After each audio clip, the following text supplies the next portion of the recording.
Ini Gibran cara mikirnya gimana sih? Emang bisa masalah se-Indonesia Raya mau ditangani model gini? Gak efektif lah. Ini tuh bukan lagi ngurusin skala RT RW, tapi negara. Indonesia tuh luas. Dipikir yang punya masalah cuma satu dua orang aja. Harusnya tuh fokus di regulasi. Yang dibangun sistemnya. RT, RW, Kades, Kadus, Camat, Polsek itu diajak kolaborasi. Bisa tuh pakai model aplikasi. Kalau aduan gak ditangani dalam beberapa detik, kasih punishment yang berat buat pejabatnya. Pak Anies aja bisa di Jakarta pakai jaki. Nih akibatnya punya wapres yang kurang pengalaman. Selamat untuk Mas Wapres yang baru launching program Lapor Mas Wapres di Istana Negara Wakil Presiden. Itu keren banget programnya. Jadi warga negara tuh boleh ngelaporin apa aja ke Istana Wakil Presiden. Datang lapor dan akan ditindaklanjuti. Aku tuh mau bayangin kalau separuh dari penduduk negeri ini melapor ke Istana Negara Wakil Presiden, rekor demo 212 bisa pecah mas, asli keren. Tapi ternyata mas tahu nggak, sebenarnya ini udah dijalin sama ketua RT mas di tiap program Wakil Presiden Lapor Pak Wapres. Amazing, sebuah gagasan yang menurut saya sangat keren ya dalam proyek pencitraan. Bukan keren dalam program pekerjaan sesungguhnya, tetapi ini keren dalam proyek pencitraan. Saya tidak terpikirkan nomor satu itu mungkin ada aplikasi media WhatsApp-nya ya, atau aplikasi percakapan yang lain. Saya tidak tahu, tetapi kita anggaplah dari WhatsApp. Saya kepikiran bagaimana kalau tiba-tiba 1 juta pesan, 1 juta masyarakat kita mengirimkan pesan ke nomor tersebut.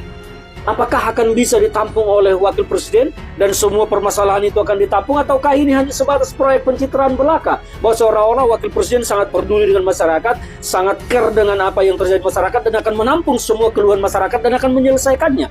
Tidak semudah itu.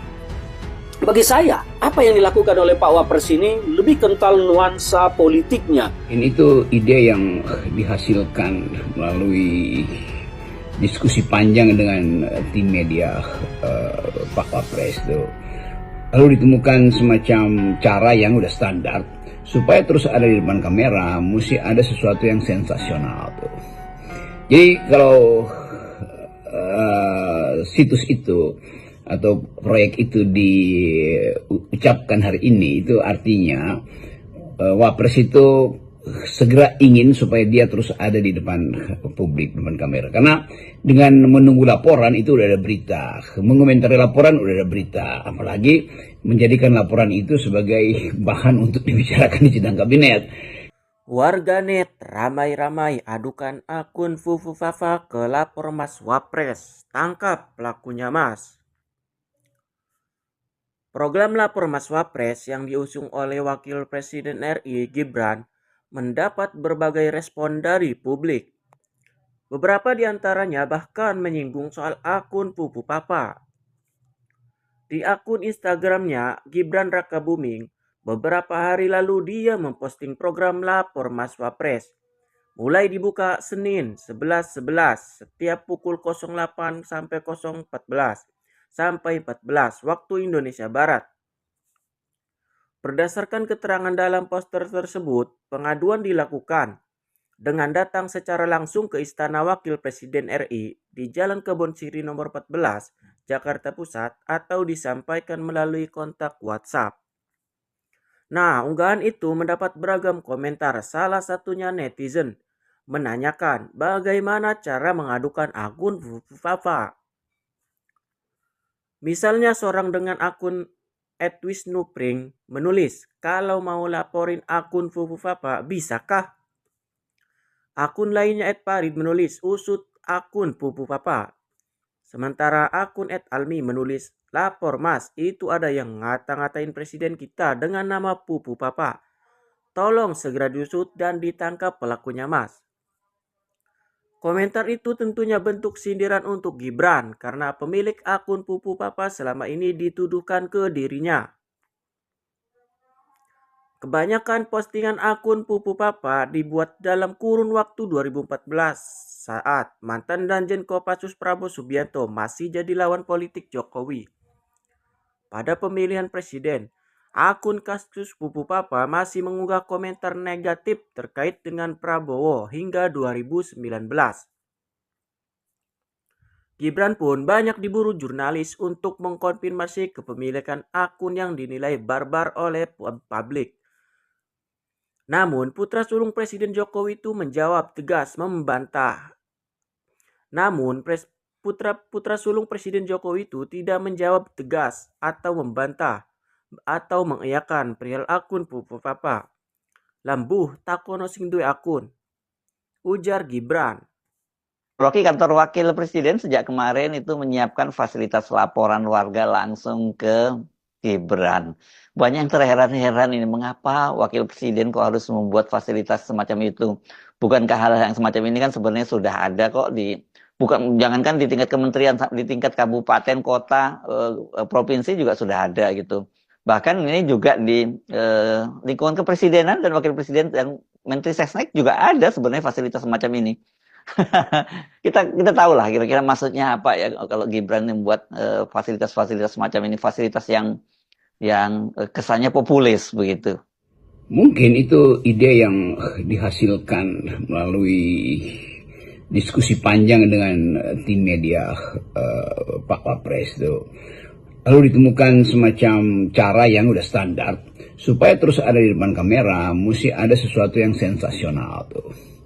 Jadi kalau situs itu atau proyek itu diucapkan hari ini, itu artinya Wapres itu segera ingin supaya dia terus ada di depan publik, depan kamera. Karena dengan menunggu laporan itu udah ada berita, mengomentari laporan udah ada berita, apalagi menjadikan laporan itu sebagai bahan untuk dibicarakan di sidang kabinet.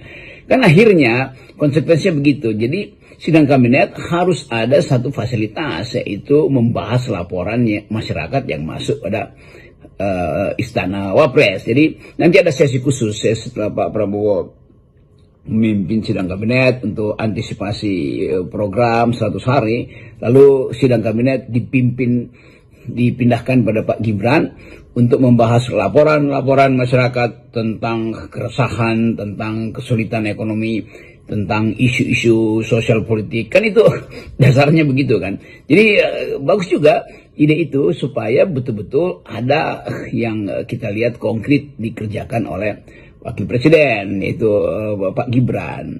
Dan tentu akan disiapkan tim untuk setiap hari Rabu sidang kabinet sudah ada isu-isu yang dijadikan isu publik untuk dibahas di sidang kabinet. Nah, ini ada kerjaan baru sebetulnya yang memungkinkan kita melihat aktivitas real dari Wakil Presiden, yaitu menerima keluhan masyarakat. Dan itu artinya semua kamera akan ada di kantor Wakil Presiden, karena keluhan rakyat itu bertumpuk dan setiap hari mau disensor berapa banyak, 40 keluhan. Itu artinya Pak Wapres akan ada di kantor kira-kira 27 jam karena keluhan terlalu banyak itu.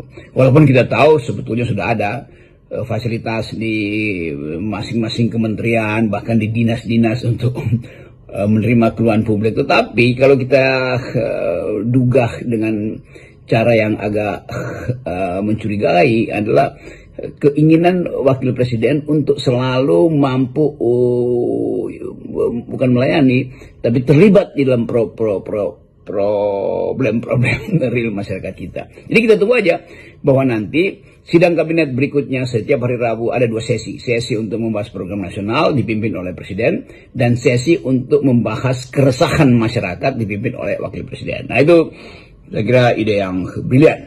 Nah, sekarang kita bicara tentang gagasan lapor Pak ini. Sejauh mana lapor Pak Wapres ini akan menjadi efektif menyelesaikan masalah-masalah bangsa?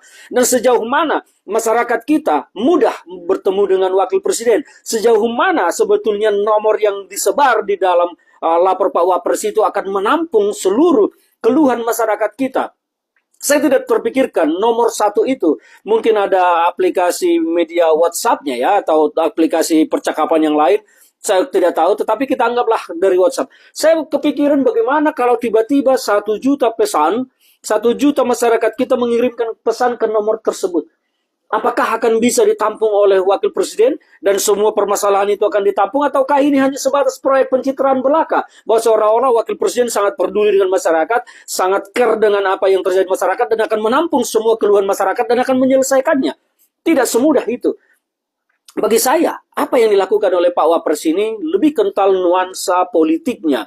Memang setiap orang berhak ya, punya hak konstitusional dan punya hak asasi manusia untuk terus meningkatkan dirinya di kancah politik, mau jadi apapun dan dengan cara apapun sepanjang itu halal dan tidak melakukan cara-cara kotor. Dan cara yang dilakukan Gibran ini menurut saya adalah cara yang cerdas dan cara yang memang akan mampu mengangkat popularitas dan elektabilitas Gibran Raka Buming Raka dalam kancah politik ke depan nanti. Tetapi pertanyaan kita, kalau kita mau bicara objektif, sejauh mana aplikasi lapor Pak Wapres ini akan bisa menampung keluhan masyarakat dan sejauh mana laporan-laporan itu akan diteruskan oleh Wakil Presiden ke pihak-pihak yang memang membawahi masalah tersebut. Bukankah nanti, ini adalah sebuah analisis, bukankah nanti kalau Wakil Presiden terlalu mengintervensi pekerjaan-pekerjaan para menteri-menterinya dan kepala-kepala lembaga nanti, bukankah itu akan berpotensi menciptakan konflik dengan Presiden, bahwa seolah-olah akan dua matahari kembar. Nah, kalau Wakil Presiden menyodorkan itu ke Presiden, apa yang akan terjadi nanti kalau ternyata program itu atau laporan masyarakat itu tidak ditindaklanjuti oleh Presiden? Apakah Gibran akan menyatakan kepada masyarakat, oh kan saya sudah tampung, sudah saya sampaikan ke Presiden, tetapi Presiden tidak melaksanakannya, tidak memerintahkan menterinya untuk melaksanakannya. Wow, potensi konfliknya sangat tinggi. Maka saya pikir bahwa apa yang diluncurkan oleh Gibran ini sebagai program lapor Pak Wapres ini tidak lebih dari sebuah proyek pencitraan belaka yang memang sangat penting bagi Gibran untuk menokohkan dirinya terus ke depan. Dan dengan adanya ini, saya melihat bahwa secara politik, Gibran akan semakin jauh meninggalkan siapa-siapapun sosok-sosok yang berpotensi menjadi wakil presiden pada 2029 nanti. Kita berasumsi bahwa Pak Prabowo pasti akan masih maju running menjadi presiden dan tidak akan ada yang bisa melawan. Ini asumsi sekarang ini. Dan pertarungannya adalah pertarungan di wakil presiden. Maka seperti AHY, Agus Harimurti Yudhoyono, Mbak Puan Maharani, dan tokoh-tokoh lain yang layak menjadi calon wakil presiden akan semakin tertinggal oleh Gibran Raka Buming Raka dengan program ini.